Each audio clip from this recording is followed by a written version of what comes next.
everybody stand for the pledge, please?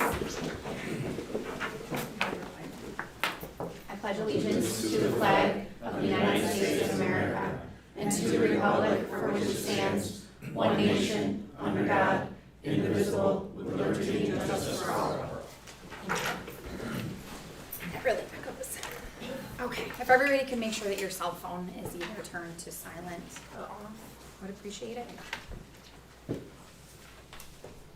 Okay, we're going to start with public forum. We have one person that's asked to speak, Mrs. Alexander. I don't know if there's a microphone here. Can I just stand right here? I'm Yeah, fine you with can this. stand right there. Okay, Okay. thank you. Good evening. My name is Patty Alexander. I'm a parent of 4 children that have graduated and are attending our school district. I have an incoming 5th grader and 3 children that have graduated with honors from the school. I have listened numerous times to these board meetings and also attended. And the thing that keeps reoccurring that I hear is we're trying to be fiscally responsible. Well, isn't the goal to maximize both federal and state aid for our school? Right? So if we pay, and I'm looking, thank you for finally getting the grant material out on the website. I appreciate that we were able to finally go through those and look at the numbers. So I looked at the grants that the school has out. In one of the grants, the CRRSA, the ESSER, I'm not sure what those titles mean. So the total grant for transportation, we paid out of that grant for 2 wheelchair buses, upgraded the phone systems, bus radios, bus drivers, filtration system, filters, and sanitizers, for a total of $395,942. $395,942. We use that out of grant money. We get 0 of that back in state aid. Now, if we had used our operating expenses or our funds, not grant money, we would have received 90% of that back, or $356,347.80. So we left that sitting. The BOCES, we paid $1,086,903. If we had taken that out of the general funds, we would have received 87.10% of that back, or $848,871.24 back. But because we use the grant money, we received nothing back. You left money on the table. Is that fiscally responsible? We pay for the buses out of general funds, and within 5 years, we would receive 90% of what we spent on the bus back. But we received nothing using federal funding, i.e. the grants. The funds are generous in the ESSER. From my research, those funds are generous on what the expenses can go into, what we can use those grant funds for. We could have used them for instructional. So instead of buying buses that we could have got money back for, we could have used that money for instructional staff. We've heard a number of times how our children are lacking and that they're not making the gains. Trust me, I know. I have a 5th grader that's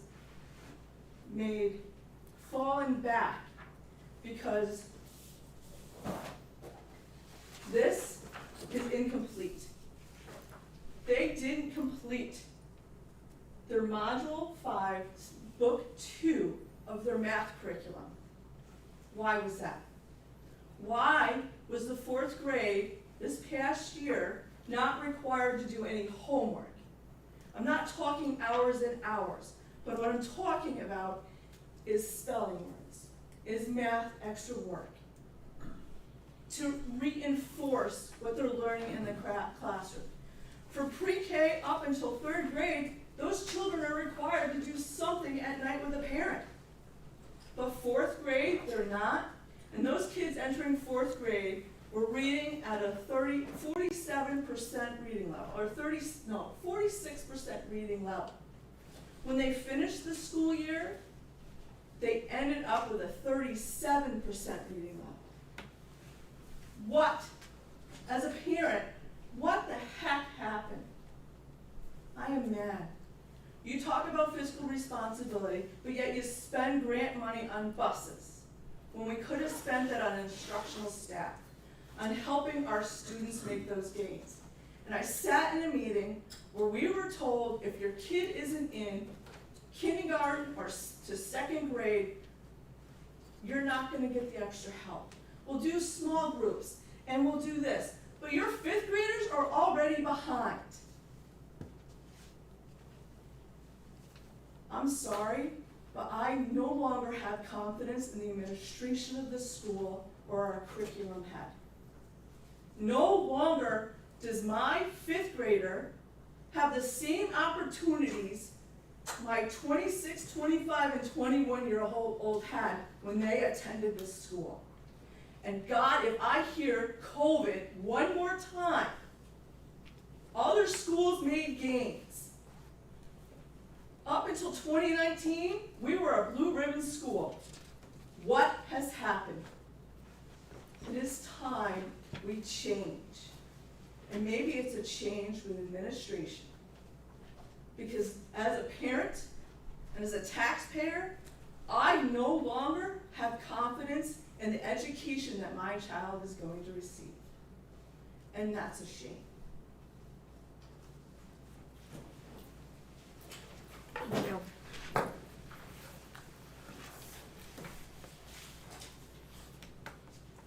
We can have discussion on this at the end of the meeting, but it's probably not appropriate right now during public forum. Mr. Alexander, you were a couple minutes late. Did you have something to say, or? Yeah, I apologize. I got here as fast as I could. I hope the troopers are okay with me. My name is Ron Alexander. I'd like to introduce myself. Obviously, my wife expressed a couple of thoughts. I was late, so I'm not sure exactly what she covered. I guess I got a question. We bought some buses, correct? Bought 2 buses. Why did we buy buses? We purchase buses every year. Okay, well, what was the narrative? Why did we buy these particular buses? It's a replacement plan for our bus fleet. Did we add 2 new routes or 2 new drivers for these buses? No. Okay, I read the narrative, and I apologize, I didn't go as deep as I could, but the narrative stated the buses were being purchased to increase social distancing.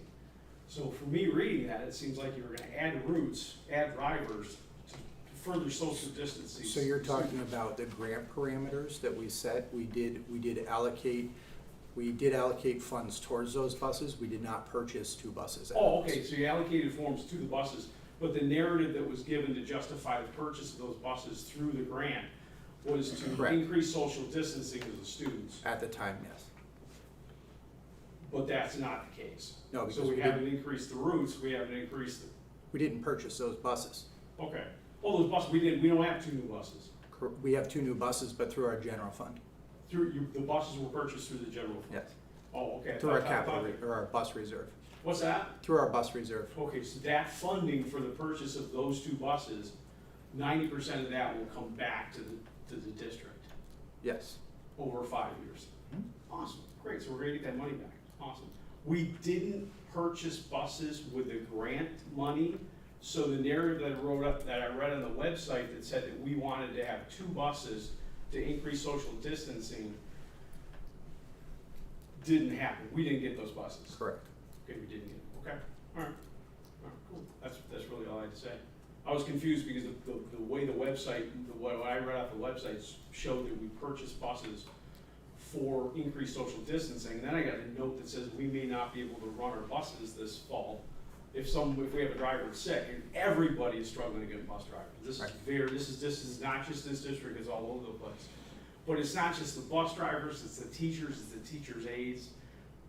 And when I hear from people within the community that we may be purchasing things and doing certain things that doesn't provide the maximum dollar amount back to the district, that concerns me. We used our normal process for purchasing buses that we use every year, Awesome. which actually continues to keep our aid flat. So our aid rate is exactly the same as what it's been in the past Okay. regarding transportation. Okay. So I The extra- misunderstood. I thought the buses were purchased through that grant. No, that what grant. you saw on that website is the Okay. grant that we put in place, the narrative for the grants to get the approval for the grant funds. Okay, and the funds were used for, Well, most of them haven't been spent yet. oh, okay. There's still funding out there. So that could be used for academic stuff too? There's a significant portion of that grant that's Or that could be allocated used towards for academic. Improving different after-school activities, Yes. throw a little extra money, maybe at a bus driver to get them into the district, stuff like that we can do, okay. Because really, to be completely honest, this has always been kind of a bothersome thing with me. The rolling teachers, I mean, we brought in a huge class of teachers, congratulations on recruiting those teachers. But we need to keep some teachers. We see really, very, very good teachers that come into this district, work for a few years, and then move on, go somewhere else. And it's usually due to the fact that they can get some additional money somewhere else. But that's the same thing with bus drivers. You know, what is the starting offer on a bus driver? It's minimum wage. This is minimum wage. That's ridiculous. You can't get a professional driver to drive a bus for that kind of money. Teachers' aides. What's in the starting salary for teachers? Minimum wage. Minimum wage. So literally, I can go to McDonald's in Fulton for $16 an hour. Mhm. That has to change. Is there anything we can do as a board or administration within So this district? the district has been under negotiations in the CSEA collective bargaining unit. Okay. To increase the starting salary for bus drivers? That's part of the discussion. That's part of the discussion, or is that, okay. So that's really what we need to do. You would discuss the entire CSEA Okay. contract. And So and the bus drivers are under CSEA, and so Correct. was the one-on-one aides? Yep. Okay. Okay. Does that hold at minimum wage, or is that ramp? I don't understand that question. So if somebody gets hired as a bus driver this year at minimum wage, is there a step that they go through as they stay with the district? There's an increase based on their contract. And how about the teachers' aides, Same. the one-on-one aides? So then one-on-one aides get an increase as negotiated? Mhm. Okay, that's all I have. Thank you. Okay, we're gonna move on. B, the regular meeting minutes for August 10th, 2022. I have a motion, please. Thank you, Mrs. Allen, second by Mrs. Kaiser. Any corrections to these? Okay, questions? All in favor? Any opposed? Any abstentions? I'll abstain, I was absent. Perfect. Thank you. Excuse me. Good, Mr. McDonald? Yes. Okay, no problem. Move on to C, financial reports. Can I have a motion for C1 and C2, treasurer's report and the warrants, please? Yes. Thank you, Mr. Dates, and a second by Mr. Nodine. So there was a late revision to this section of the agenda, so did everybody have a chance to take a look at it? I believe that there was a reduction. Is that correct? Yes. Okay. Any questions? Okay, all in favor? Aye. Any opposed? Any abstentions?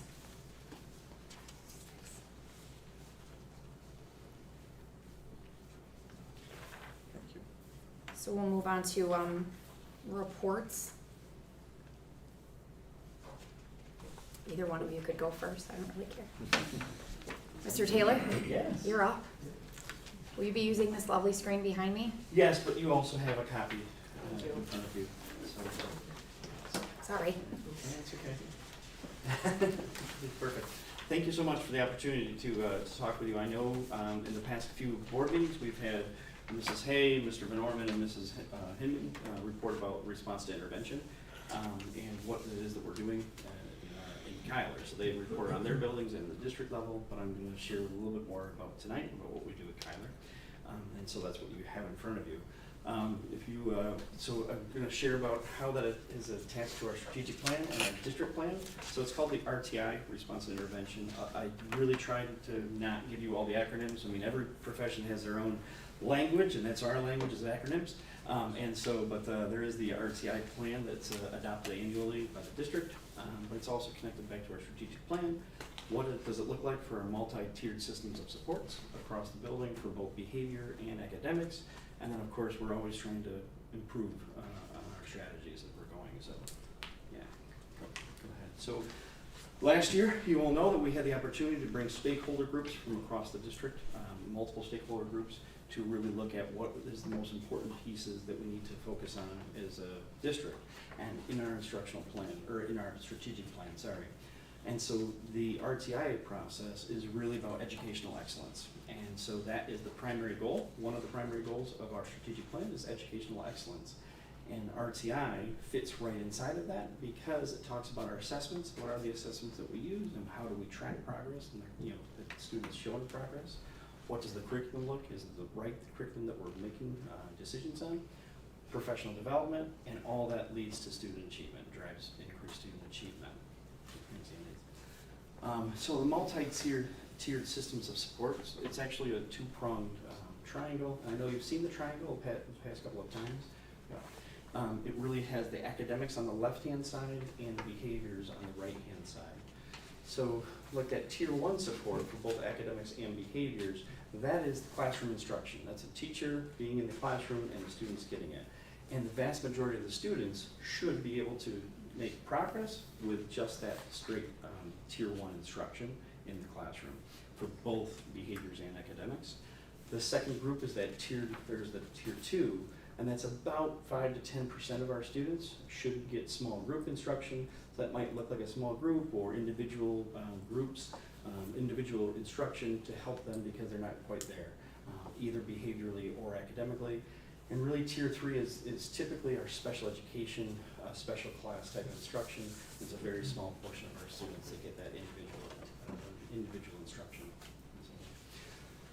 So at MTS, the multi-tiered systems of support at Kyler, we have a building intervention team that meets weekly. We meet every Thursday morning before school to discuss small groups of students or a specific student that a teacher might have concerns about them not showing enough progress.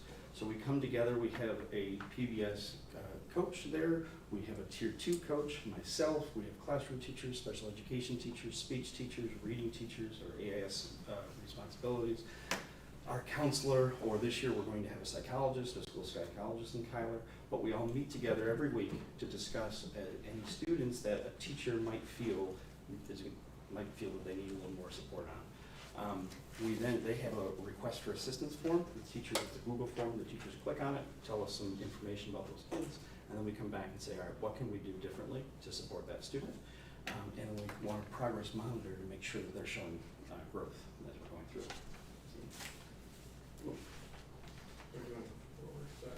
Yeah, there we go.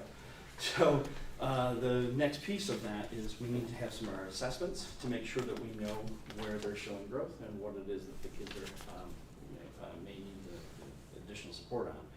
So this year we're going to be using this universal screener called Sown to Grow. It is an SEL type of behavior assessment where the kids are going to go in and say, this is where I think we need extra help.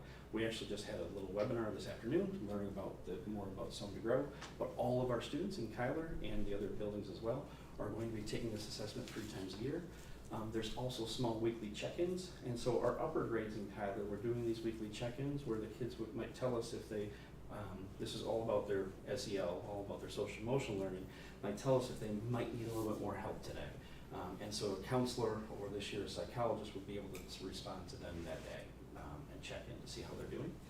Our academic piece, again, is also 3 times a year, and we use DIBELS. So we made that move 2 years ago. We made it to a couple of grade levels, K and 5, and last year we implemented DIBELS and all the sub-tests of DIBELS across the building in K through 5, and we do that 3 times a year. We also progress monitor students if they're receiving AIS support for that. For math, We use FastBridge, and it's AMAP, the classroom teachers use a portion, and then we also have some individual assessments, especially at the primary grades for our math. And we're going to be implementing IXL, so it's a different type of a screener starting this school year. And of course, we also use as a benchmark for the students in 4th and 5th grade, we have their state assessment scores coming off of 3rd and 4th grade testing as they move up. Okay.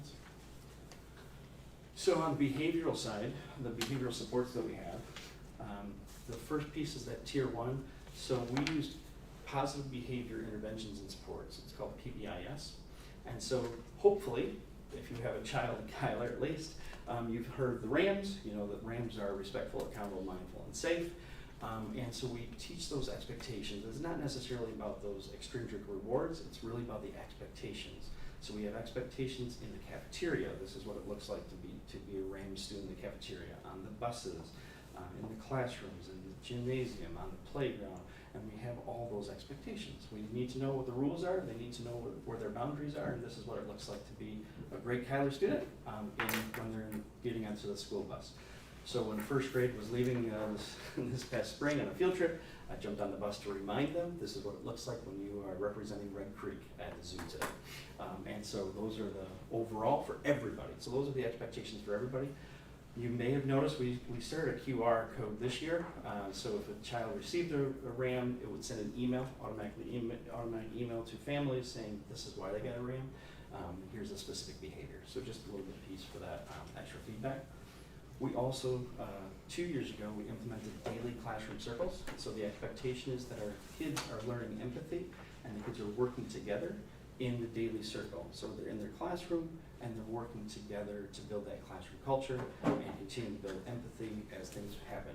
And that is a daily practice, but also if there might be a little incident on the playground, they can circle up when they come back in. And how did that impact the other class, the rest of the class, when they're out on the playground?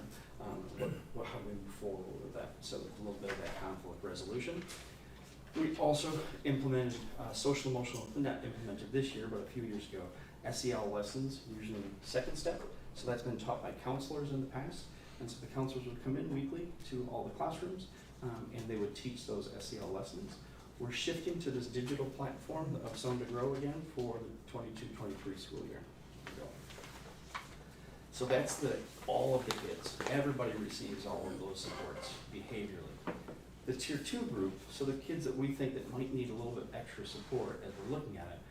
For starters, we added a dean of students this year for grades 3 through 5 for some of those students that we're looking at that might need a little bit more. We use, I have a couple of examples there for you. We use something called check-in, check-out. So if a student might just need that special person and isn't their classroom teacher, and there's a couple people that we know of a coach that a lot of people really like to see, and they want to check in with them in the morning before they start school and check out with them in the afternoon. So we can reframe them and say, okay, how is the day going to be today? So that's one of an example, but that also leads us to small group lessons, small group counseling, and so we can pull kids in a group of 3 or 4 that might need a little bit more reminders about what it looks like to act appropriately in the classroom. And then our intensive students are tier 3, and those are the ones that are going to have a behavior intervention plan. They're going to have individual counseling. They're going to have a lot of support as we're looking at that. Okay. So on the academic side, so tier 1, when I first started, we wanted to take a look at what exactly our practices were, and we completed an audit a couple of years ago, a literacy audit across the entire district in 1920. And so from that audit, a couple of the changes that we have implemented at Kyler, especially in our primary grades, is we were not teaching phonemic awareness on a daily basis. And so we started to implement explicit phonemic awareness skills even during the pandemic. That's when we started in 2021 for our primary grades. And then last year we noticed also that we didn't have enough explicit daily phonics instructions, so we started that last year as well. And last year we also branched that out to the bigger grades 3 through 5 to have those interventions for the upper grades as well.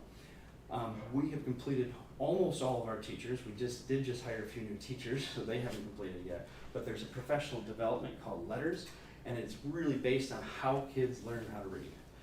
It is not a program, it is professional development about how kids learn how to read, so our classroom teachers can make decisions about the individual students. And really what do they need for the basis, and then how do we move on for comprehension as we get to the higher grades. This year, overall, everybody, we're doing program reviews in both ELA and math, and we're trying to identify where the gaps are. Like, what are the gaps in our programs? Is it a gap in our Tier 1 program, our Tier 2, our AIS program? And then we have to collect data, of course, continue to collect the data from multiple sources to make sure that we're making right decisions. So that's what everybody, that's going to impact all of the students in Kyler.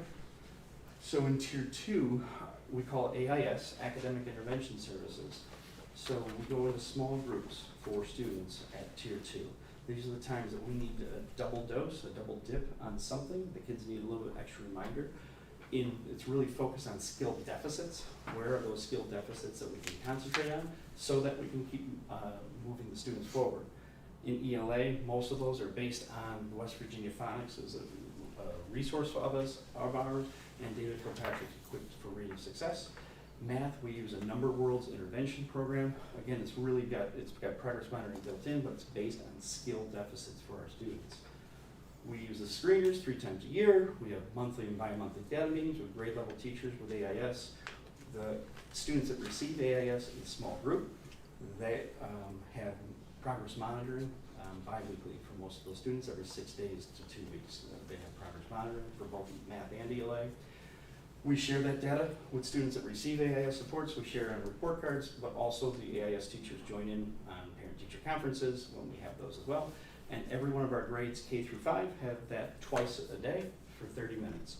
So twice a day for 30 minutes, we have those professionals come in to join the teams and either go to small groups, and they pull out small groups, and they will support those students that way. Also, so the actual program, so in grades K through 2, we have 2 reading teachers and a reading teaching assistant that are there to support students in small groups. We have 1 math teacher and 1 math teaching assistant for that. And they also provide daily push-in support for both kindergarten and first grade. So they start both mornings. They will be in the classrooms with kindergarten and first grade for between half an hour and an hour every day for that daily support. At the upper grades, we have 1 reading teacher and 2 TAs, teaching assistants, reading teaching assistants, and also 1 math teacher, which was added last year, and a math teaching assistant, which is added this year. We're just about to implement that for the upper grades. And then really our Tier 3, again, is that special education support. We have 8 special education teachers in Kyler. It really is focused on push-in support for those classrooms. The majority of it's focused on push-in support in a co-teach situation. They also provide small group instruction during AIS. They're another professional available to our teams to be able to pull small groups, not necessarily their students that they're to service, but could be other students as well based on skills. And that, that provided throughout the day. We do have an integrated classroom at UVK, which is an 811 classification, so students with high need in pre-K, and we also have special class instructions for other students, for specific students. So our plan for continuous improvement. We are, for the behavior side, we're implementing the Center to Grow, like I said. This year, we're doing that as a universal screener. It also has lessons attached, and it has these weekly checks, so that we can keep better track of all of our students. As I mentioned, we have a new dean. Thank you, Sharon is here tonight. A dean of students for the upper grades to help support that. And this year, we have not been able to have a school psychologist. We've not been able to find one in the past few years, but we have one, and a great person that we just added. So we replaced our school counselor position, one of our school counselor positions, with a school psychologist. And so that's a great support for our kids, and that'll be a great support for all the kids. Academic, as I mentioned, we are doing program evals to make sure that we can find those gaps and figure out what it is that kids need, both ELA and math, reading and math. And we've increased our teachers, our AIS teachers, 1 teacher last year and a teaching assistant for this coming school year. And if you want to go back up into that one, the triangle there. So the number of students that we're supporting in AIS right now academically. So the triangle says that we should be supporting about 10%, which is about 30, a little over 30 kids across the building. In reality, our reading team, Last year, we just took a snapshot because these numbers are fluid. It changes based on what the kids need, and so it's fluid throughout the year as we're progress monitoring them.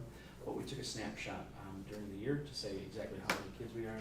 So at this one point in time, we were servicing we were servicing 119 students, which was 36% of Kyler was receiving small group instruction. That means they were pulled out into a small group reading, and that also means that there's fewer students in the classrooms, so the classroom teachers can work on writing skills or work on something specific with the students that they're working on in the classroom. In math, across the 6th grades, we service 57 students at this point, which is about 17% of the building. The one thing I know we faced in the beginning of the school year especially was that social distancing, trying to keep the kids separated, so we had smaller groups. We don't have to face that now, so we're going to be able to support more kids as we're looking at that.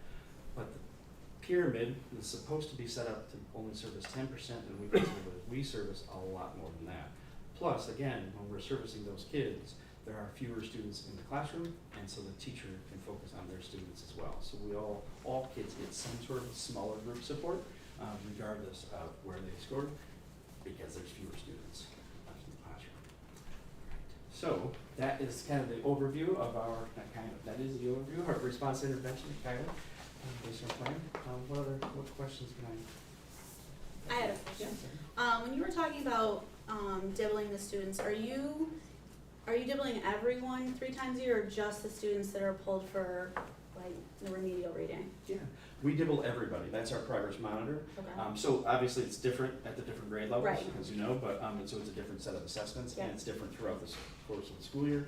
Right. But everybody is dibbled 3 times a year. I'm just wondering, so the groups can be fluid, so if a student is, looking great in September, but then in January at another benchmark, if they're looking like they're sliding, Mhm. they have the opportunity to move into one of those RTI groups? Yes, yep, Okay. absolutely. Okay. Absolutely. And the number changes too by the time you get to January, from September to Right, January, the of expectation course. is different. Right. So, Yeah. Yep. Okay. Absolutely. Other questions? How I many just of wanted your to talk teachers? the difference between the school psychologist and the school counselor. Can you elaborate a little bit on that? I'm sorry, Nancy. I will, yes. So the psychologist has more of a clinical background and an assessment type of approach. So she's going to be so it's Ashley Fairchild, you appointed her at a previous board meeting.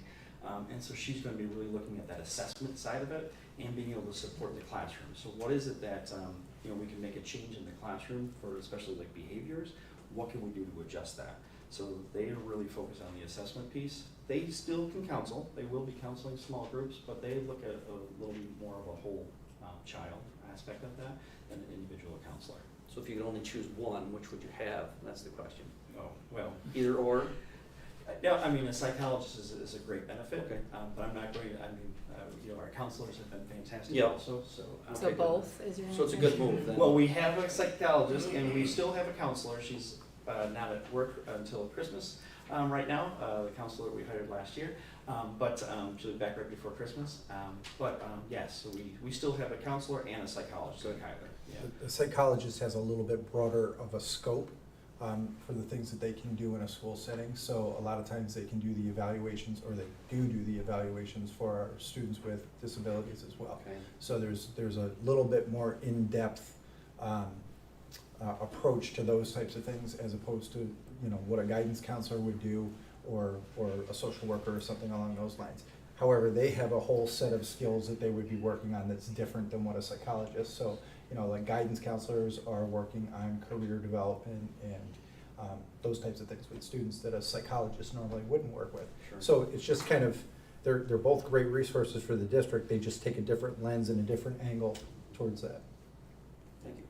They might not respond as quick, like the psychologist is going to say, what's the function of our students' behavior if they're making inappropriate choices, so that we can avoid a crisis situation that a student goes into shutdown. Okay. We had a psychologist leave a few years ago, and we did not have the opportunity. We didn't have a person that was available to replace that. So we did have a couple of counselors, and so that now we were able to find a person who actually did her internship here a few years ago. So it's great. I'm sorry. No, no need to apologize. How many of your staff has been trained in others?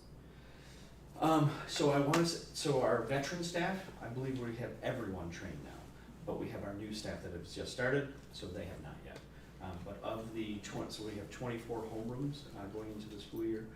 Of those 24 homerooms, that's probably 20 right now, but the vast majority has been trained in letters 1. There's 2 phases to it. The first piece is the science of reading. What is the phonemic awareness, phonics, what is the foundation of reading? And then there's another level of letters 2, and we have 2 people that have completed letters 2 so far.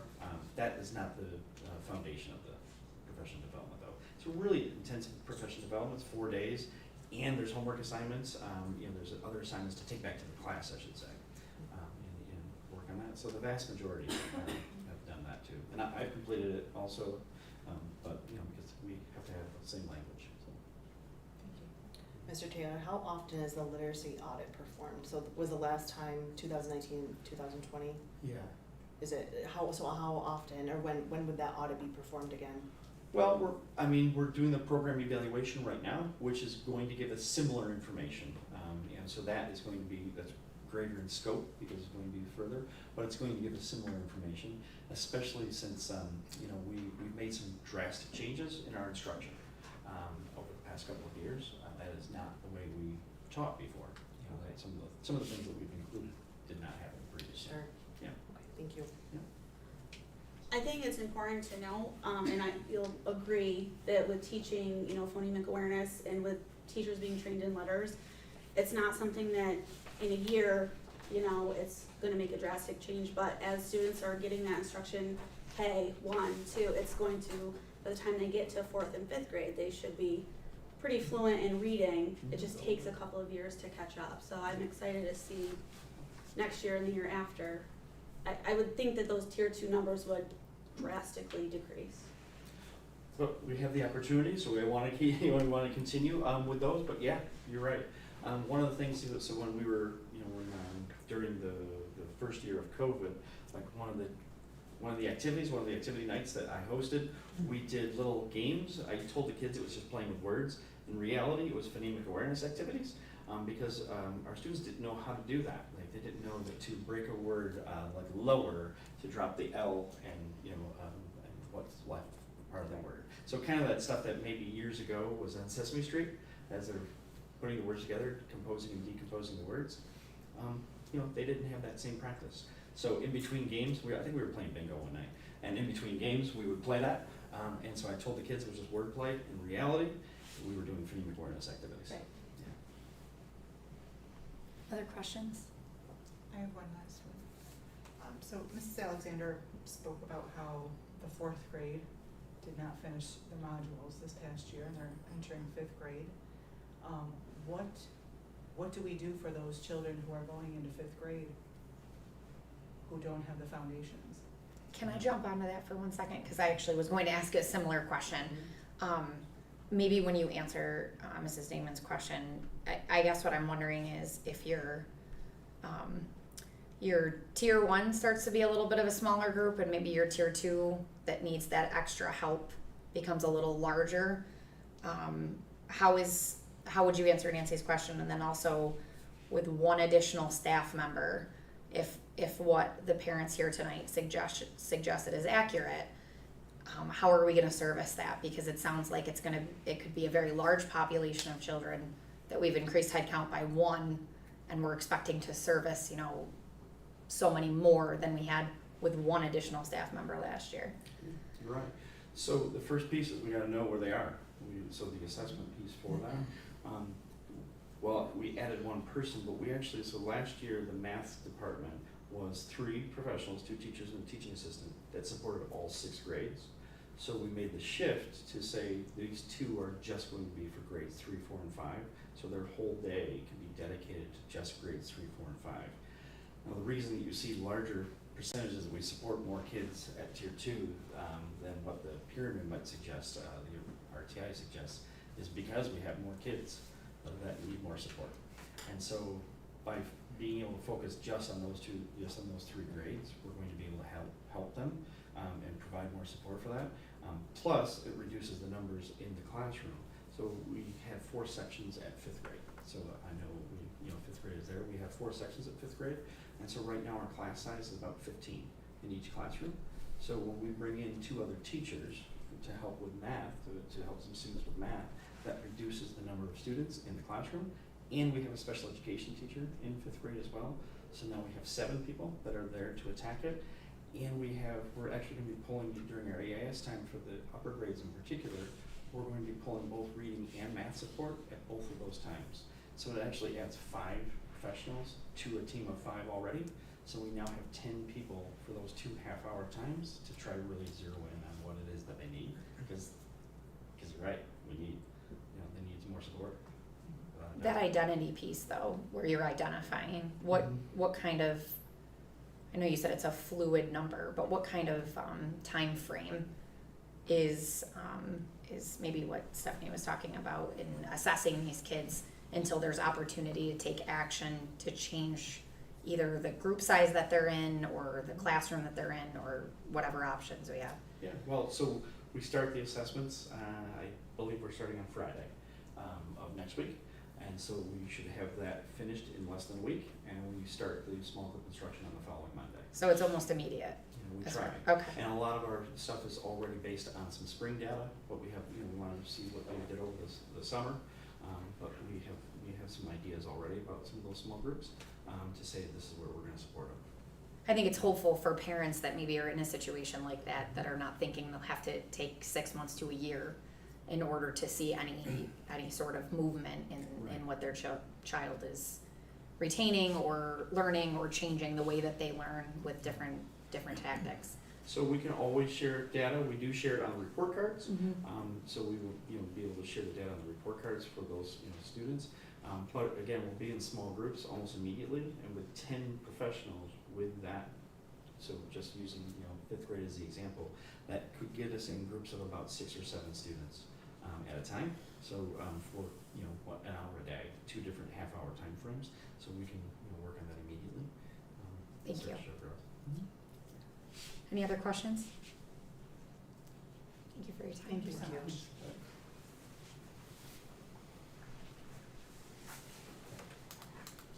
Mr. Rupert, Mrs. Curtis? So can I jump in real quick? So one of the interventions that we talked about was the need to have some support over the summer for our elementary students. Just because typically we do anyway, but just because we're really hyper aware of some of the gaps that we created over the course of the past couple of years. So we tasked Mr. Rupert and Mrs. Curtis to come in and really work with our summer school programs, and they developed out over the course of the last 2 years the summer learning program, and they're here tonight to present to you some of the things that happened over the summer and some of the support systems that were in place.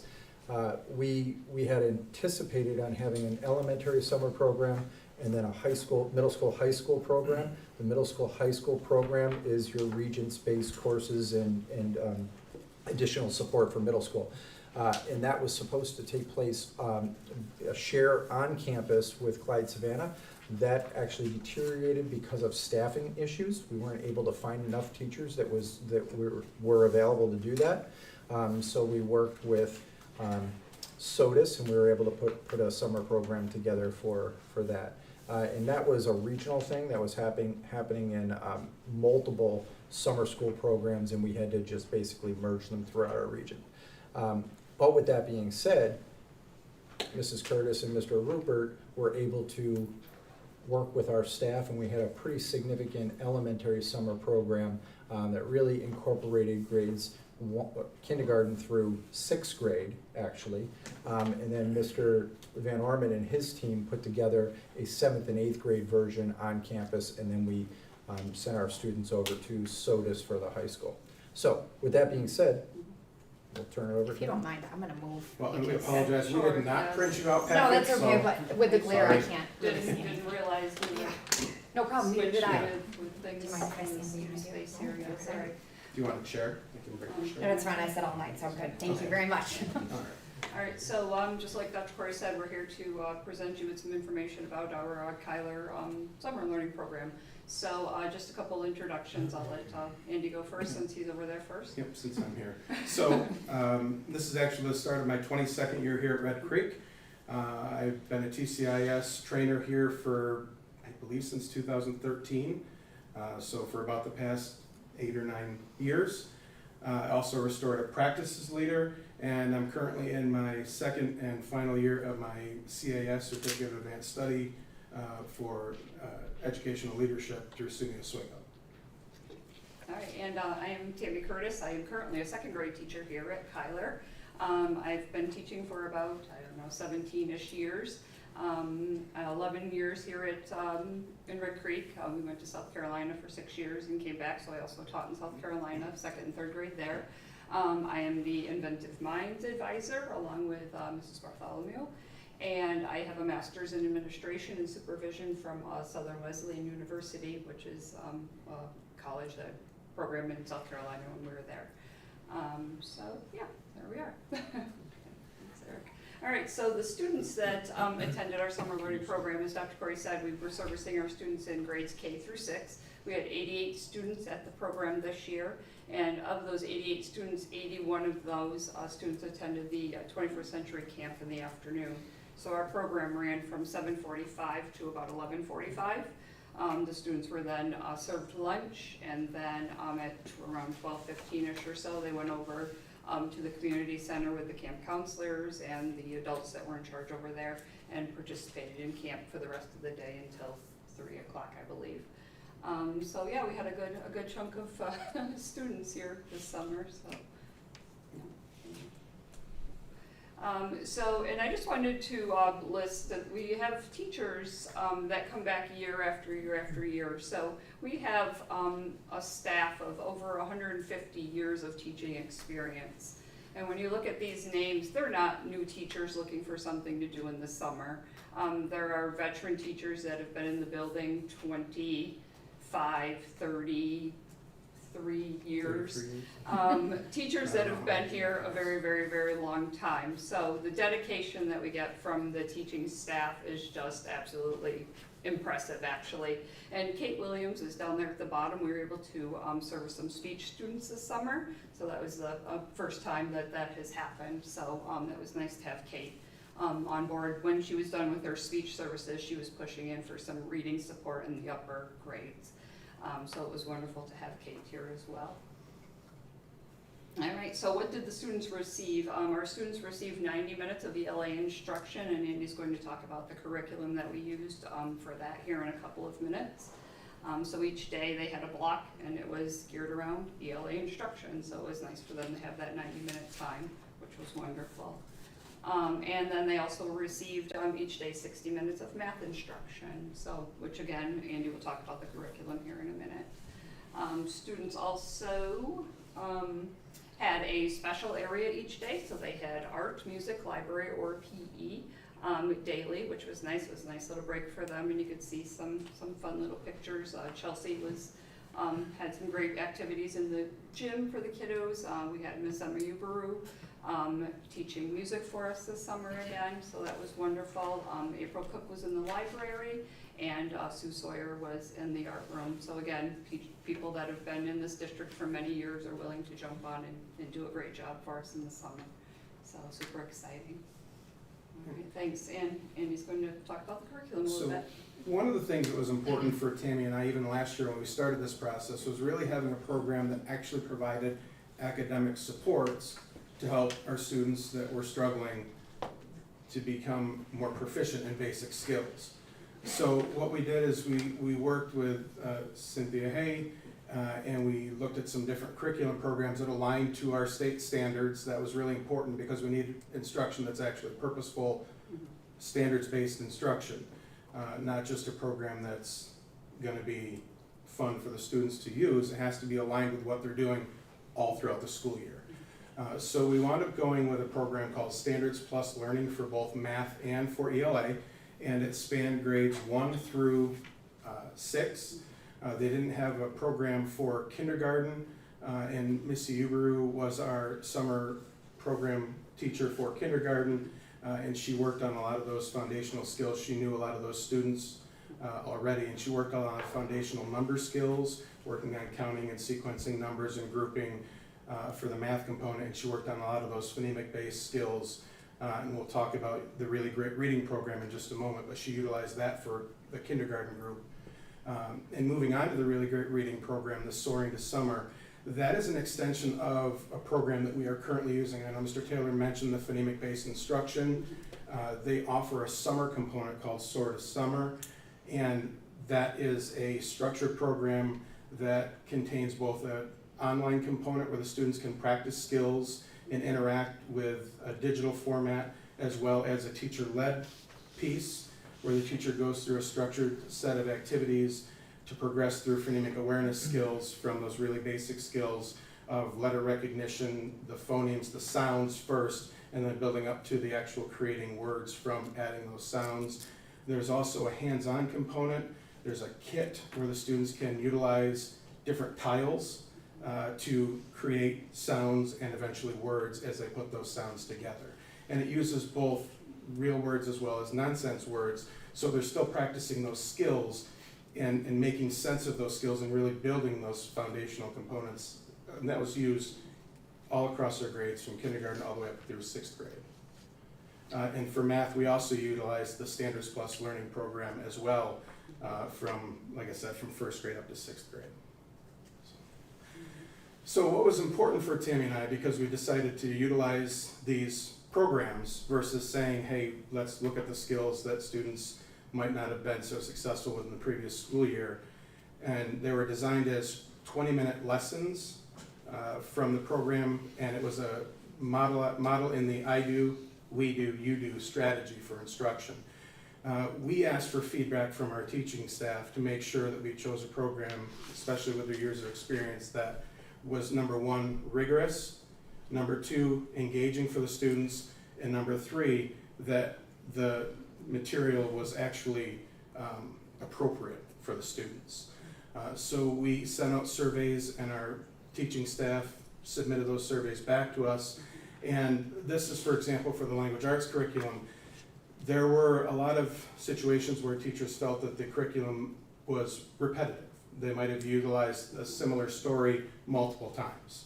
And so they found out that they would skip one of those lessons in the set of lessons on the skills and just move on.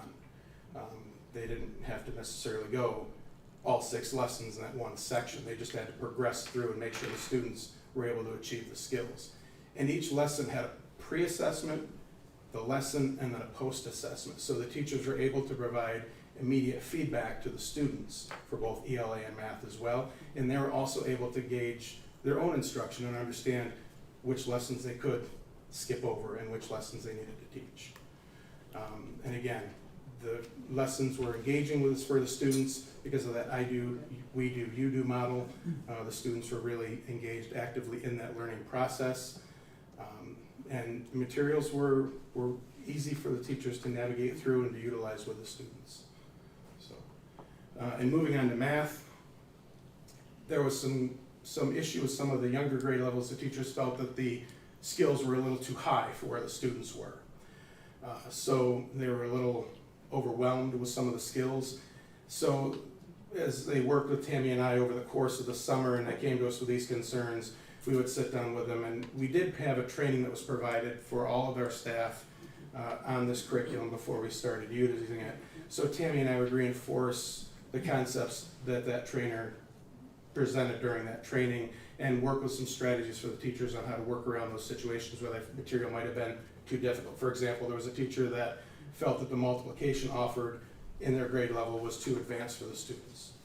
So Tammy worked with that teacher and gave her some strategies to back up and work on some more foundational multiplication skills and then build into the 2-digit times 2-digit multiplication. So we were able to also coach the teachers as they progressed through this curriculum over the summer. The lessons they felt, again, engaging for the students for the math part, and they thought that the sequence of the lessons was appropriate for where our students were. And the Really Great Reading, it's a program that teachers were all familiar with. It's a program that's utilized already in our building. This is just the summer component of it. So the lessons were certainly at an appropriate pace and rigorous enough, and the students are actively engaged. Teacher might say, what sound does this letter make? Or what sound does this vowel make? And then the students have hand motions to demonstrate what the sound is of the vowel. And the skills progress developmentally as they go up through the grade levels. All right, so we just have a thank you slide. So Dr. Corey, Mrs. Hay, Board of Ed, thank you for your support. Mr. Taylor, thanks for letting us use the building and all our good stuff there. And our cafeteria custodial maintenance staff, of course, they're rock stars every single time you need them. And transportation and our bus drivers, fabulous job. There wasn't a single problem getting students here, which was wonderful. Mrs. Parsons was our nurse this summer, so she was fabulous. Our tech department, right there, 21st Century Grant, we worked hand in hand with them. And of course, our Kyler families, we wouldn't have a program if we didn't have students, right? And then lastly, our teachers, our assistants, and our aides. I mean, we, again, wouldn't have a program if we didn't have all those people willing to jump on board. Truly, it does take a whole, what do we say, our Kyler village, right? And that's what we call it, so, and it does honestly take that to make this happen, so thank you to everyone. Thank you for And thank you. being my co-partner. That's right. And then the last slide is just questions, if anyone has any questions, I don't know if there's time for questions, but. Does anybody have any? I have a question. Okay. I'm not sure if any of those graphs had any data on, was there any benchmarks of, at the end of the program, to see how the kids, if they progressed? Well, what happened is each lesson for reading and math, there was a pre-test and a post-assessment. So that's where the teachers were getting their data, So right? the teacher would then Yeah. get the immediate feedback of Right. this skill, they didn't get it. So when the teachers were thinking the lessons were repetitive, it was because it was an additional lesson to go through in the situation when you have the student on the post-assessment that shows that they didn't understand that topic. It's more, the post-assessments are more of that formative assessment component. It's given literally right as the instruction's going on to see if the students have the material, and if they don't, there's an additional lesson that would follow. And that was part of the confusion that the teachers had initially, and part of the coaching that we had to do to help the teachers to understand that if the student shows on the post-assessment that they've received an 80% mastery on the concept, then you move on to the next lesson. You don't do you move on to the next skill rather, not necessarily the next Yeah, lesson. and the lessons were designed that way, so say there was a topic and there would be 5 lessons, okay? And if they showed mastery, then the program was designed that you didn't need to do the next lesson. You would move on to the next topic. Does that make sense? Was it electronic? No, it was all, we This had was workbooks, all the pencil, materials. And you know, with summer, we really try to move away from a lot of that digital stuff. We tried to It's step small back. group, hands-on things, because, you know, honestly, we spend a good chunk of time on these Chromebooks and things throughout the school year, so we try to kind of move back and away from all of that. And the really great read does have they call it a reading playground, and there's a digital component, and the kids love it, and it's good for 15 minutes or so, but it's not ideal, right? Yeah. Curious about the immediate feedback. Right, yeah, so which was wonderful, because then that would guide instruction, right? If you've mastered it, well, we don't need to do these next 3 lessons, let's move on, because we only have 15 days. So we can't go through, 20 lessons of or these 6 lessons of the exact same topic. Thank So, you. yeah, you're welcome. Any other questions? You had 88 students? Yes, Yeah. 88, How were they selected? And was that through analysis of the end of the year or where kids were?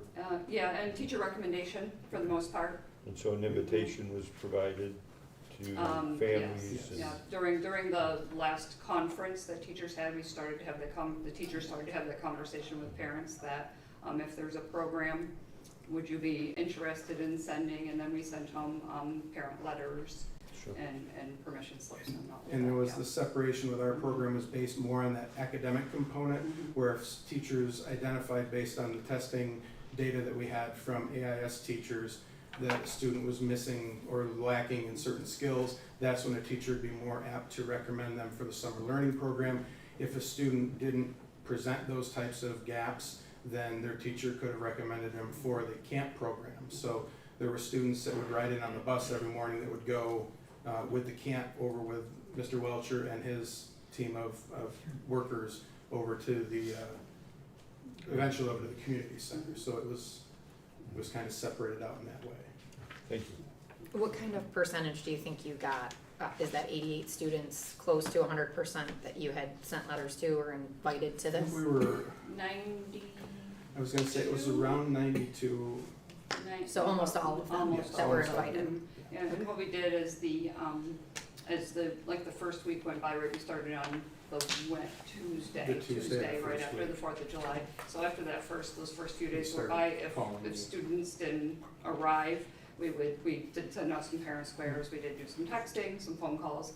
And, some parents were like, they're on vacation with grandma, they're not going to be there, or whatever, just things change. Mhm. So there were a few that just, between the end of the school year and the time that summer started, they just had changed their mind. We figured we'd give them the first couple Right. days just to make sure in case we had any people still on vacation from 4th of July. Yeah. I'm sorry, maybe I misspoke when I said that. I meant how many students were recommended for this that actually came? Do you know? The students that were recommended, Yeah, I think what you were Yes. saying is that Yeah. you had 92 students that said they were going to then come. then Do they you were know, going to come. do you know how many more, or was it close to that number? It was very close. Yeah, I it wouldn't was- say there were any more than 100. I was gonna say. Oh, it was okay, so between it's that not and like 100 was- 150 No, were recommended and we no, only no, took no, none? Okay, No. No. okay. So with the Kyler program, right, when they're recommended, really parents tend to jump on Yeah, it. Because, think about it, it was the whole month of July. They right, were here all day if they wanted to be, so Okay. it worked out well for parents and for the kids because it continued a routine, so. right. Yeah, so. Okay, they were thank you. Happy to be here and, yeah.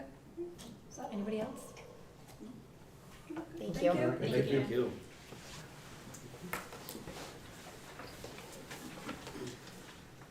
Okay, we're gonna move on to new business. E1 certified staff. I have a recommendation or a motion for any, all? Okay, so, Mrs. Kaiser and Mrs. Damon. Yeah, so we're gonna do E1, A through N like Nancy. That really wasn't intentional, it was Nancy a lot. Good. Motion. Stephanie and Nancy. Mrs. Kaiser? Yes. Can you hold that just 1 second? Oh, yep. Okay, does anybody have any questions or comments about any of these? Okay, when you're ready. Mrs. Kaiser? Yes. Mrs. Ding? Yes. Mr. Nonai? Yes. Mrs. Allen? Yes. Mr. Dates? Yes. Mrs. Madigan? Yes, Passes 6-0-1. thank you. Okay, E2 classified staff. I take a motion for A through J. Want to be with Mrs. Allen for all of them? Oh, Mr. Yeah. Dates with a second, please. Second. Any questions on this group?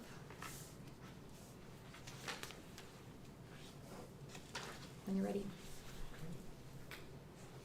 Mr. Nonai? Yes. Mrs. Ding? Yes. Mrs. Allen? yes. Mr. Dates? Yes. Mrs. Kaiser? Yes. Mrs. Madigan? Yes, Passes 6-0-1. thank you.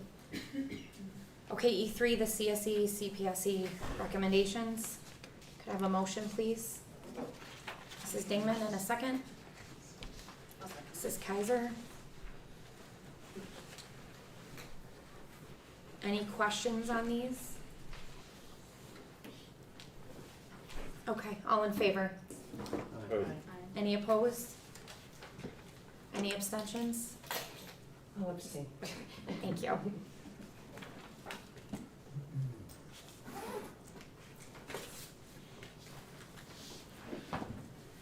Got it. Okay. Move on to E4, it's the approval of the district-wide school safety plan. Could I have a motion, please? Thank you, Mr. Nodine. Second by Mrs. Allen.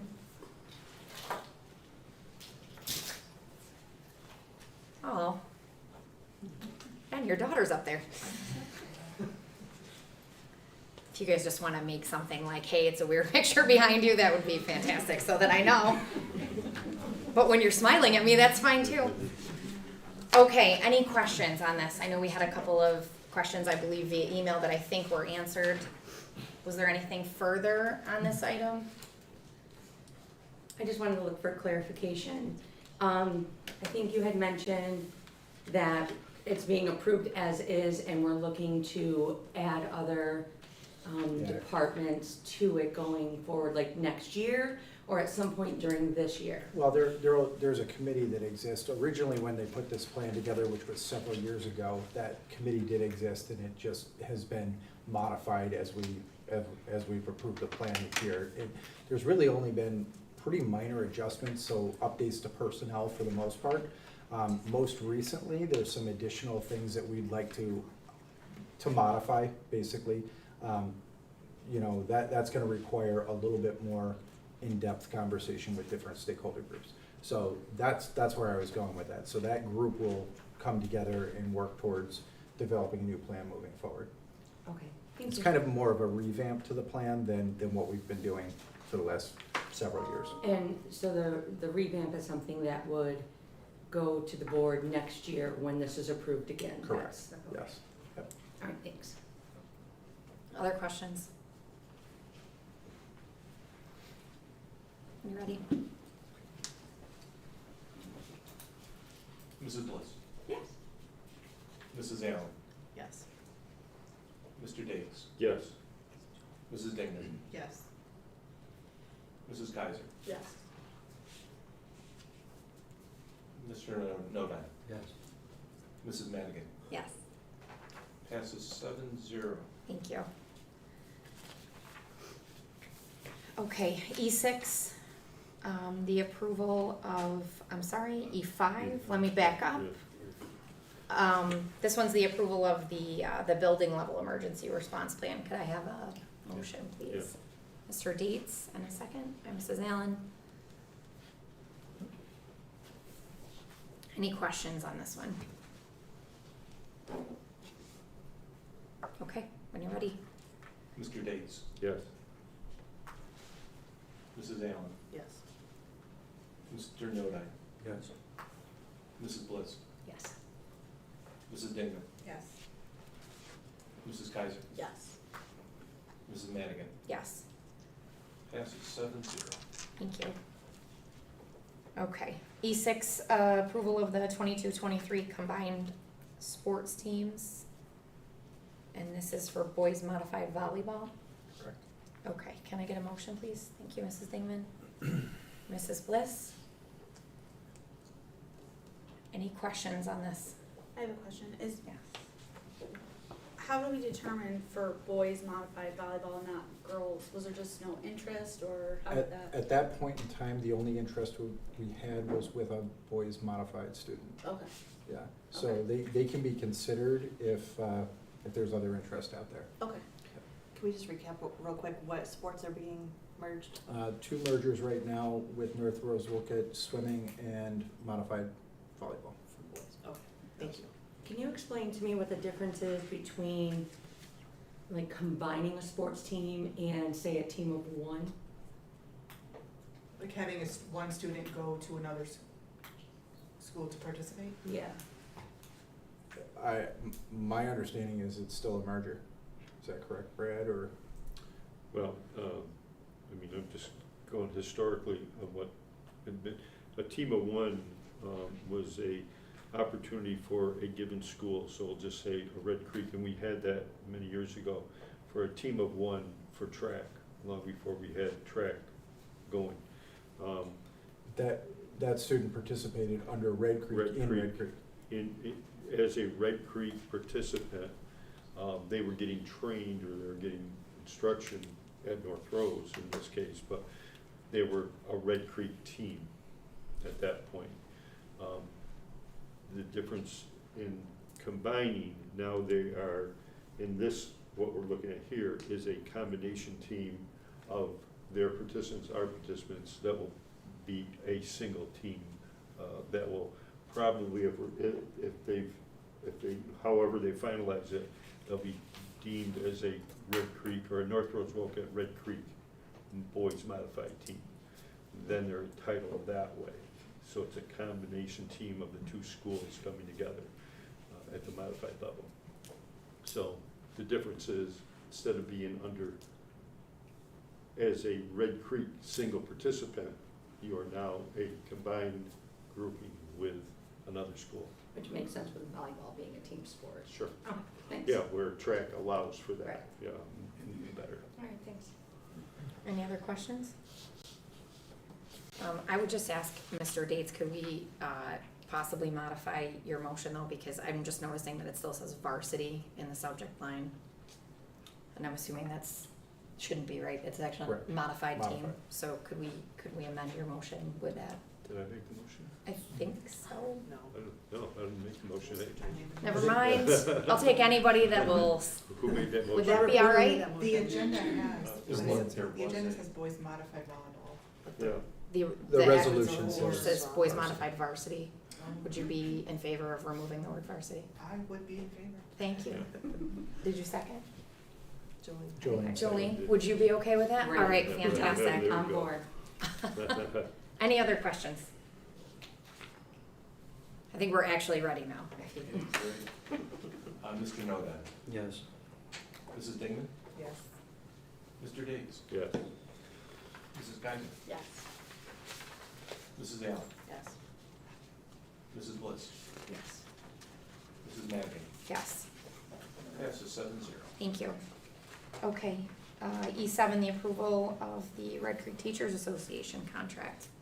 Could I have a motion, please? Yeah. Mrs. Dingman and Mr. Dates for a second. Any questions? I'm personally ecstatic to see this on the agenda, so Agreed. thank you to the committee that helped facilitate that. When you're ready. Mrs. Dingman, Yes. Mrs. Bliss, Yes. Mr. Noda, Yes. Mr. Days, Yes. Mrs. Allen, Yes. Mrs. Geiser, Yes. Mrs. Madigan. Yes, Passes 7-0. thank you. Okay. Yep. So just under superintendent correspondence, I just want to mention a few things. The sixth grade orientation took place last week, very successful turnout. I know Mr. Van Orman has touched base with the students who were not able to attend that. It was nice to see such a good group of people out here. The ninth grade orientation also took place last night, also a very successful turnout. I know Mrs. Hinman and Mr. Smiley have reached out to a few people who were not able to attend and have been doing some kind of, one-on-one assistance with those, that transition.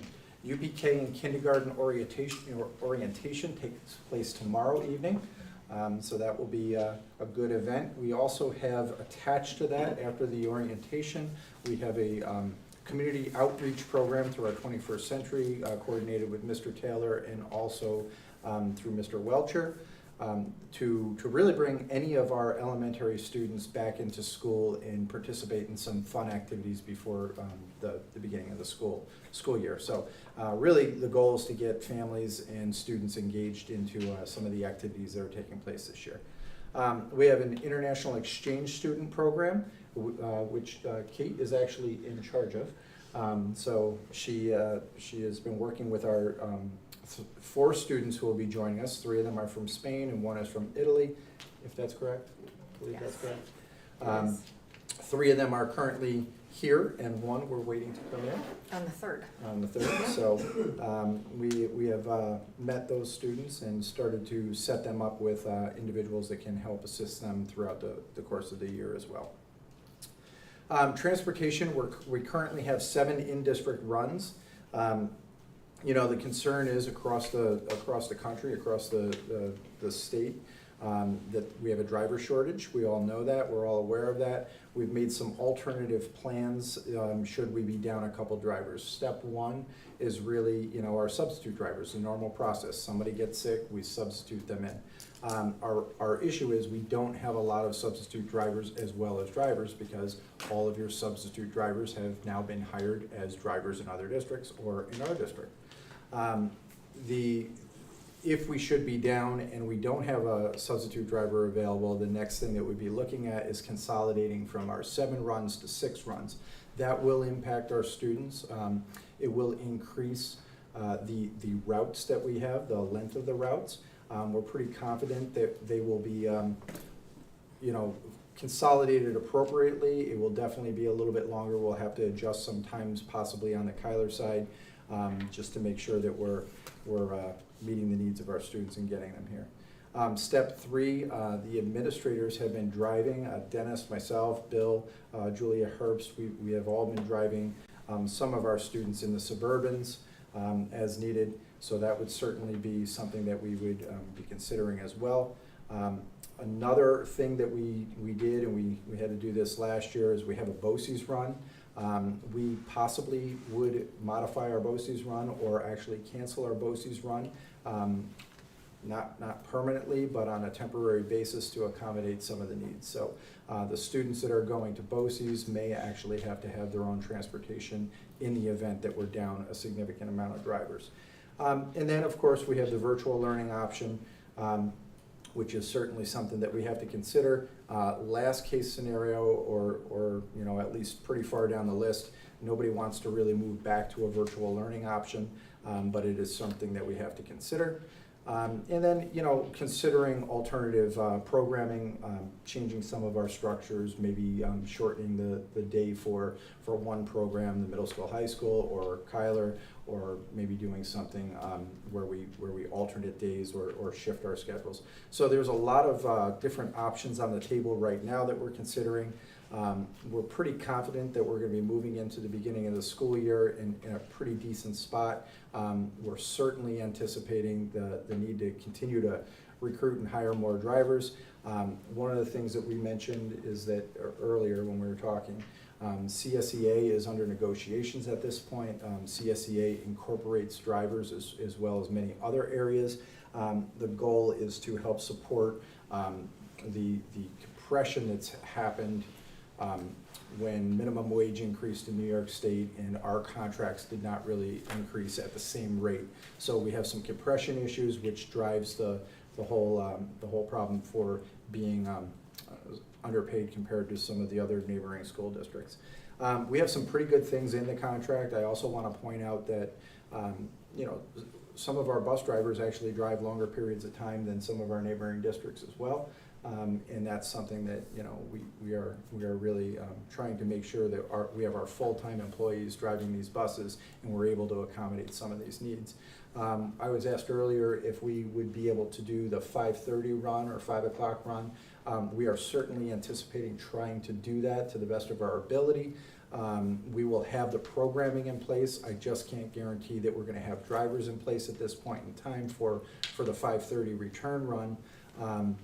However, we have people that are available that we might be able to switch things around. One problem with that is the minute you change that impact, it impacts your athletic department. So your cross country and track events are usually happening at 4 o'clock or 4:30 these years, in most recent years, and that creates an issue when our drivers are still out on their runs and we don't have extra drivers to accommodate that. So we've been shifting around things there. So we might have to look at some other opportunities for our athletics as well. Unfortunately, when you're talking about track and cross country, most of our competitions are significantly far away. They're not close by. They could be in Geneva, they could be in all kinds of various places. So, but we're not just typically going to North Rose, so it's going to require some time to get to those events. So, that's a lot of what we're working on with transportation. Again, we're routed out with 7 runs. We're pretty comfortable with where we are. Our longest run is just creeping up on an hour. From our understanding at this point, of course, the first couple weeks of school, you know, getting to know who's actually being picked up, who's not being picked up, and, you know, maybe we thought we were picking somebody up, but they had some kind of a change and they're being, you know, they're at a grandparent's house or something along those lines. So those will adjust out, and hopefully we'll have a better understanding of where we are in the first week of school. I also want to mention too, just as far as the business office, property tax bills are being mailed out tomorrow, so that's exciting news for our community, I'm sure. That's a joke. So they will be sent out tomorrow. Opening day for teachers, faculty, and staff is Tuesday, September 6th. So that's the day that we welcome everyone back, and certainly like to welcome our board members to come join us in the morning for our kickoff and breakfast as well.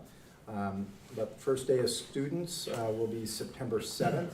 So the district information is on the district website, but I did want to go through just a little bit on the start days. So the start days for middle school, high school, start time is 7:45. We'll be offering breakfast starting at 7:15 in the high school cafeteria. The instructional day will end at 2:30 with an addition of activity period from 2:35 to 3:25. So we still have that activity period in there as well. Elementary school, the instructional day begins at 8:50.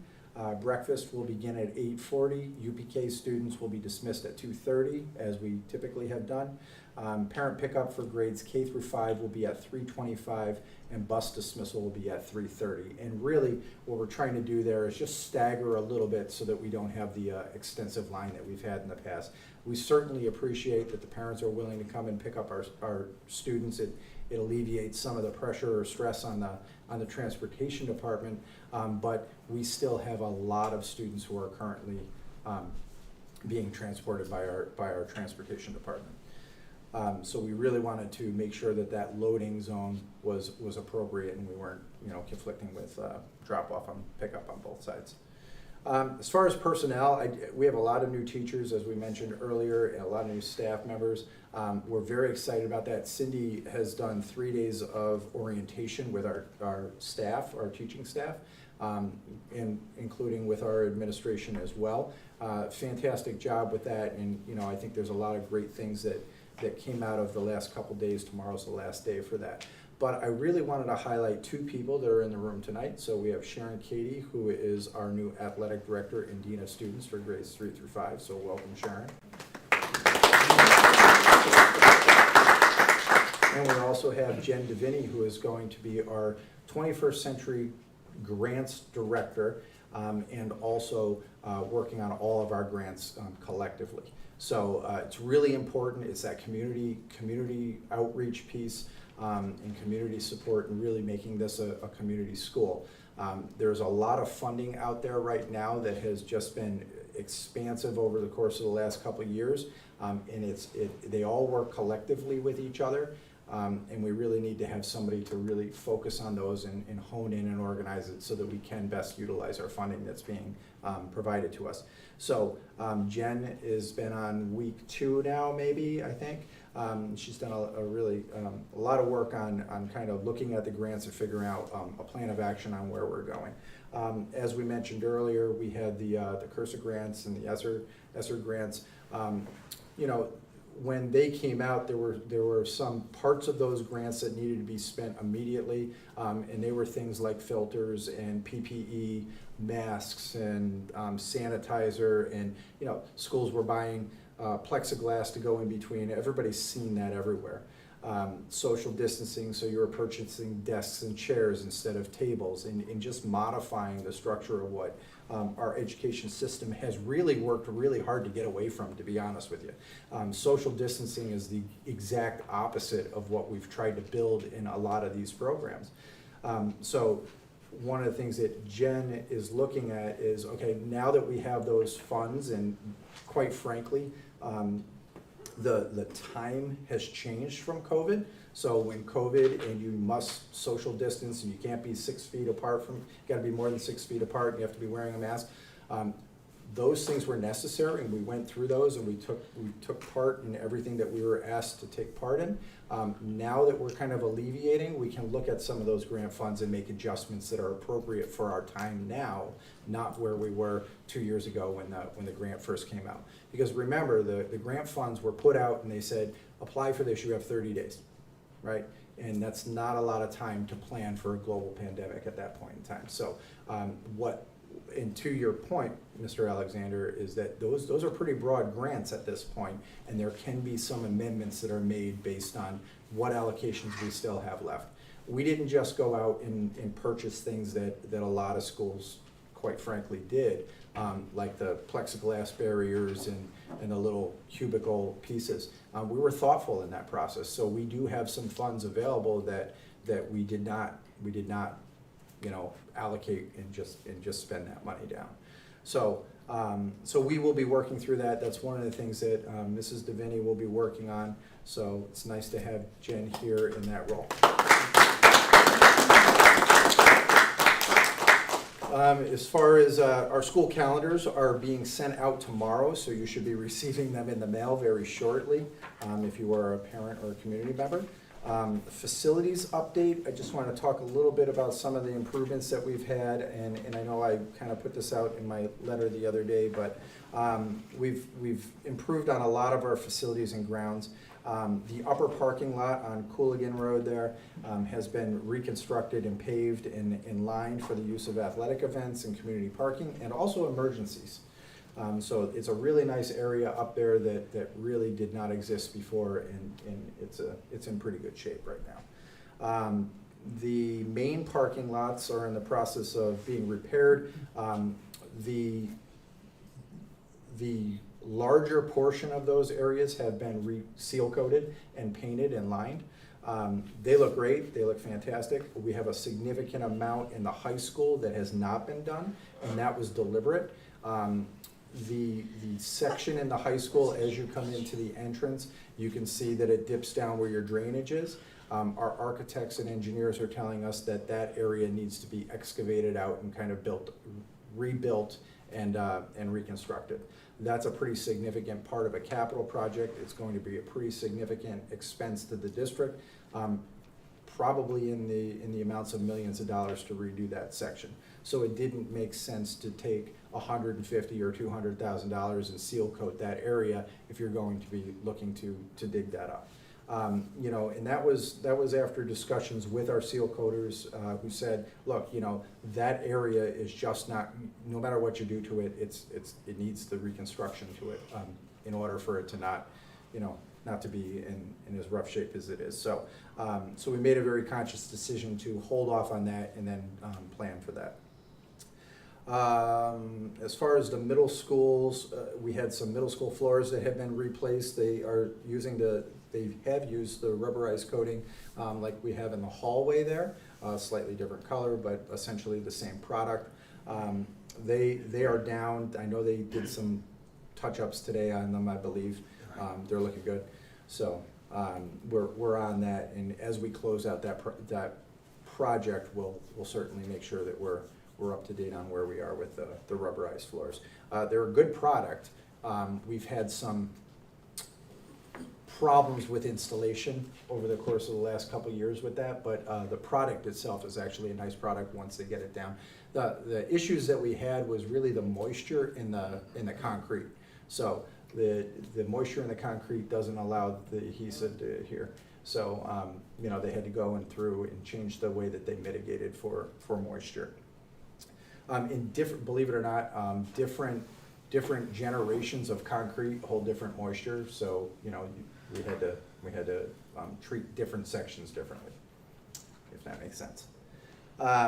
The district has installed approximately 40 flat panel interactive TVs in the classrooms over the course of the summer, which has replaced the outdated smart TVs. And thank you to Eric and thank you to Pat's crew for all of that work. I know that's a tremendous undertaking to do. 40 TVs is pretty significant, so thank you for doing that. That's fantastic for us.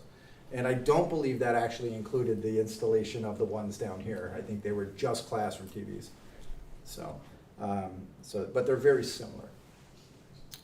And I just wanted to say, the grounds department has been doing some work to improve on the athletic fields with focusing on the softball and baseball fields.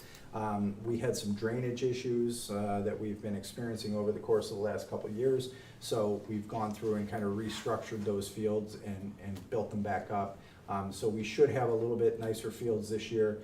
They seem to be draining better, but the season's a long way away, so we'll see what happens with snowfall and weather. But we're excited about having that opportunity. And the district basically has completed our capital project. We're in the closeout phase at this point. We have some punch lists that we need to go through with the architects, but this is a product of our last capital project. We have the business office suite over on the other side of the hallway, my office and Missy's office on this side, on the other side of the wall. The kitchenette, they moved from that side to this side, the break room, and then this is a conference room. And really the vision for this conference room is one, the boardroom, because it's a little bit easier than trying to deal with being in an auditorium or a high traffic area. But it's also going to be used as a multi-purpose room, which we could not do before because my office was where Mr. Nodine is sitting. Where it can be used for instructional space, it can be used for instructional space with students, it can be used for instructional space with the director of curriculum and the things that she does with teacher improvement and instructional improvement, not teacher improvement, and curriculum development. So a lot of professional development will take place down here. We now have the facility to be able to do that comfortably. It also removes us out of one of the buildings, which makes it a little bit easier when you're trying to conduct professional development for people, that there's not interruptions and those types of things going on. It's just a more appropriate place for that. Also, it can be used for our CSE, Committee on Special Education, when they meet. We can have our CSE meetings from Kyler Elementary down here instead of actually taking our Kyler staff and moving them up to the high school where their office is. So it's just a little bit more of an appropriate place. And really, that's my updates at this point for what we have going on. Any questions about any of the administrative? I have a couple questions. The students that we have from Spain and Italy, what grades are they in? Would you like to take that? They're kind of dispersed. Lots. We have a male student in 10th grade, a male student in 11th grade, a half-year male student in 12th grade, and a female student in 10th grade. Cool. Thanks. Yeah, and there are currently 2 athletes. So hopefully you saw 2 of them tonight. Yeah, one on the boys soccer team, one on the girls soccer team, I think, right? The one on the boys soccer team is the only one that probably wore his shades onto the field tonight, but we're talking about it. So they're still both working on having enough practices to participate though, because That's great. yeah, and we've talked about it that they kids that are going to participate, they start practicing so early in order to have enough practices, because they also require physicals and they have to buy equipment when they get here, so it kind of slows the whole process down. But It's great to see yeah. them participating now. Yeah, they're great kids. They're a lot of fun. Feel free for anyone that works here, help them out if they look like they need it, because they might. So I have a couple of questions about transportation. So you said we have 7 runs. How many currently employed, how many full-time drivers do we have currently employed? I think 10 currently, off the top of my head. Okay. And how many sub-drivers do we have? 1. You had mentioned that if it comes down to it, we might have to just not send the BOCES students. Is it possible, or have we looked into maybe working with North Rose Wolcott or other school districts before Yeah. we get to the point of saying, hey, these kids are gonna miss out on a part of Correct, their. yeah. So there's other options there. So one of the options is some of those students actually drive. So they could actually drive to their program. That has to be approved and allowed by the principals in both BOCES as well as here. So there basically would be a contract with the parents stating that they're allowing them to drive. They could carpool or drive with a parent if appropriate as well. We did that last year a couple times, and it seemed to work out pretty well for the majority of people. I know there were some people that had a hard time with that. We do have collaborations with those other school districts. Sometimes our timelines work out, and sometimes they don't. The problem is if I have to drop them off in North Rose, I'm still allocating a driver to drive from Red Creek to North Rose unless there was another drop-off point that we can work out. Those conversations are absolutely having with those other districts. Okay, great. The other thing that kind of popped into my head is, as we know, school starts next week. Do we still have any open teaching positions that we haven't filled? We have one position that's currently opened as far as the teachers. And what area? It's a special education teacher. Is that more specific to the high school or elementary High school? school. And so that's the only open position, really? Okay. Correct. And the long-term sub positions that we're appointing, are those for people who are, that we have hired that are taking time off or something, or are they because we're having a hard time filling No, those positions? they're on leave for. Okay, thank you. I think I'm good. Okay, any other questions? I do. How can we make the high school, middle school library more inviting for students? We had a couple meetings in there and the shelves are empty. It looked at the budget status reports and, they certainly have a library budget, but it is very small. How can we fill our shelves full of books for students to come and check out? Well, would any of the principals like to talk about that?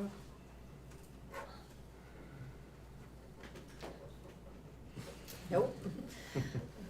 So, that's a great question, and I agree with you. When you go into the library, you look around and there's not a lot of books on those shelves. And I think that is something that we as a district need to consider trying to replenish.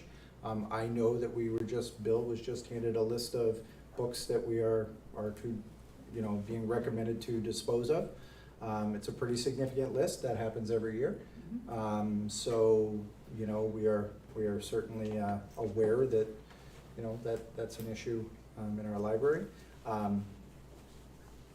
There's some grant funds out there. We can certainly allocate some of those to replenish some of the books that have been removed. I would say also making it an environment that invites the students in.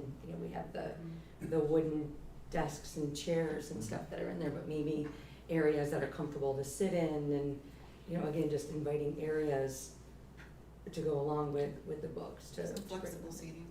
Yeah, some flexible seating, just a really comfortable area to be. You didn't catch it, but I just gave Jen write that down. Who oversees She's on it. the library, where does that fall? Marilee Weatherow is the Well, librarian. Right, but who, so to answer Mrs. Dingman's question, who would spearhead that kind of a project? Initiative. Yep. Our principals are going to. Yeah, I was gonna assume Are we on the same page? that would come off the initiative of then if you're saying that, the principal is working with the librarian to how to move ahead with filling those shelves and how to create an environment of more opportunity of books. Great. Okay. Yeah, and I think to Jolene's point, I think it's a great, and Nancy's as well, the library is not just books, right? I mean, it's a media center, it's an area where people should be comfortable and they should be able to go in and, sitting in some of those wooden chairs that are rickety and falling apart are not exactly the most comfortable thing. I would not want to sit and read in one of those chairs for any. I think we've gotten our full taste of that for the past year, right? Right, exactly. So I think that's something that we can certainly, put some effort towards. Great. Other questions? Okay, does anyone else have anything for open session. Okay, I'll take a motion to move into executive, you want me to tell you first before you raise your hand? Okay, Sure. for negotiations matter. So I'm gonna give an update. Mrs. Allen, can I have a second, please? Thank you, Mrs. Bliss. Thank you, guys.